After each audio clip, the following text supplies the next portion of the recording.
Call जरी झाला, माझं निवडणूक आयोगावर आणि त्या यंत्रणेवर माझा 100% विश्वास आहे. मुळं त्या गोष्टीमध्ये कुठं फेरफार बदल होत नसतो. कारण लोकसभेची निवडणूक ही देशाचं भवितव्य घडवणारी निवडणूक आहे. उद्या जर या मशिनरी मॅनेज होत असल्या तर लोकांनी रात्रंदिवस समाजासाठी काम केलंच नसतं ना. निवडणुकीच्या काळात कुठंतरी यंत्रणा मॅनेज करायची आणि निवडणुकीला सामोरं जायचं. त्यामुळं ह्या गोष्टी म्हणजे फक्त रडीचा डाव आहे. म्हणजे आता आपलं अपेक्षेनं आपलं काळं तोंड कसं समाजाला दाखवायचं म्हणून आता हे बालिश उद्योग चालू आहे, बाकी काय होत नसतं. पण जर काही मतदान केंद्रांवर जर काही हे आढळलं तर तुमची भूमिका काय आढळलं? गडबडी आढळली? अरे काहीच गडबडी आढळली नसते. ते काय निवडणूक आयोग आहे, ते यंत्रणा आहे. प्रत्येक मशीन आपण ज्यावेळेस मतदान केंद्रावर जातो ना त्यावेळेस ते चेक केलं जातं. काय चेक केलं जातं? आपल्याकडून मतदान काउंट करून घेतात ते आणि परत आपल्याला ते त्याचं रिझल्ट देतात. हे काउंट केलं जातं.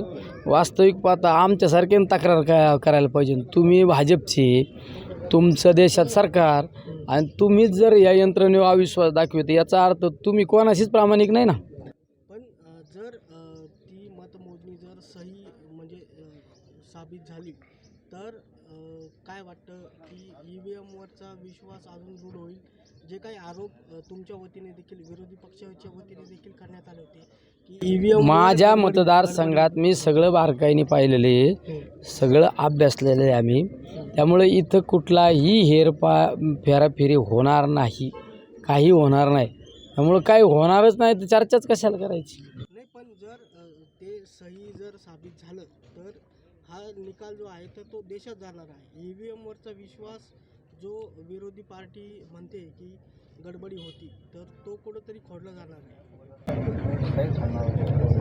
माझ्या मतदारसंघापुरतं जर मला बोलायचं म्हणलं तर जे 40 बूथ काहीतरी काउंट करणार आहे त्यामध्ये एक मताचा सुद्धा डिफरन्स होणार नाही. हे फक्त विरोधकाकडून. आता समाजापुढं जायचं तर मग कसं जायचं? समाजाला तर सांगू शकत नाही ना आम्ही आमच्या कर्तृत्व गुणामुळं पराभूत झालो. मग आता लोकांना सांगायचं नाही ते मशिनरीचं काहीतरी फॉल्ट आहे, ते मशिनरीच मॅनेज केलेले आमच्यासारख्याने आरोप करायला पाहिजे ना. त्यामुळं या गोष्टीकडे लय लक्ष देण्यापेक्षा आपण काम करीत राहायचं. त्यांना आता कामच नाही राहिलं.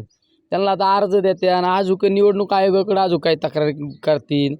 हे सगळे उद्योग करतील, ते करू द्यायचे त्यांना. आता त्यांना 5 वर्ष आपण तेवढंच काम दिलं ते त्या पद्धतीने ते करतील. 1991ची पुनरावृत्ती होऊ शकते. 1991ला त्यांच्या आजोबांनी तेच केलं ना. ते कुटुंबाची परंपरा आहे. काही कुटुंबाची एक खासियत असते, काही कुटुंबाची एक परंपरा असते, ते त्यात चालीव जात असतं. त्याच्यामुळे त्यात चालीव जाणारच आहे. ते जाऊ द्या.